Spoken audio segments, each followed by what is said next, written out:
السلام عليكم ورحمة الله وبركاته. الحمد لله الذي أبدع الأفلاك والأرضين، والصلاة والسلام على من كان نبيا وآدم بين الماء والطين، وعلى آله وأصحابه أجمعين، أما بعد. প্রিয় শ্রোতা, যে যেখান থেকে শুনছেন সকলকে জানাই আন্তরিক অভিনন্দন ও মোবারকবাদ।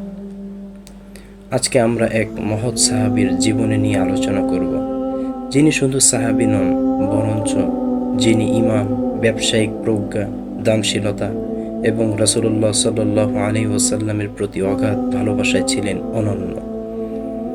একাধারে তিনি ছিলেন ধনবান ব্যবসায়ী, মহান দানশীল ব্যক্তি এবং রাসূলুল্লাহ সাল্লাল্লাহু আলাইহি ওয়াসাল্লামের ঘনিষ্ঠ সাহাবী। আব্দুর রহমান ইবনে আউফ রাদিয়াল্লাহু তাআলা আনহু ছিলেন কুরাইশ গোত্রের একজন সম্ভ্রান্ত ব্যক্তি। হযরত আবু বকর রাদিয়াল্লাহু তাআলা আনহু এর দরদ মাখা দাওয়াতে ইসলাম গ্রহণ করেন, বিলিয়ে দেন সর্বস্ব।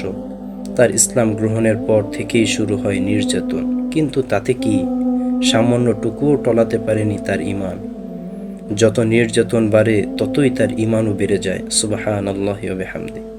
তিনি হিজরত করেন প্রথমে আবিসিনিয়ায়, অতঃপর মদিনায় এসে তিনি যখন একেবারেই নিঃস্ব, তখন রাসূল সাল্লাল্লাহু আলাইহি ওয়াসাল্লাম তাকে আনসারী সাহাবী সাদ ইবনে রাবি রাদিয়াল্লাহু তাআলা আনহু এর সাথে ভাই বানিয়ে দেন। আব্দুর রহমান ইবনে আউফ রাদিয়াল্লাহু তাআলা আনহু কিছুদিন আগেও যার সম্পদের কমতি ছিল না, আজ তিনি সহায় সম্বলহীন। তখন কোনো সাহায্য নেননি। তিনি বলেছিলেন, আমাকে শুধু বাজারটা দেখিয়ে দিন, আমাকে শুধু বাজারটা দেখিয়ে দিন।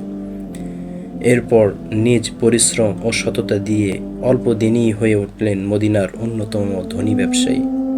রাসূলুল্লাহ সাল্লাল্লাহু আলাইহি ওয়াসাল্লাম তাকে এই বলে দোয়া করেন, হে আব্দুর রহমান, তুমি যতই দান করো, আল্লাহ তোমার রিজিক ততই বাড়িয়ে দেবেন। অর্থ উপার্জন করেছিলেন, কিন্তু তা ভোগের জন্য নয়, নিজের জন্য নয়, বরং মহান আল্লাহর রাহে খরচ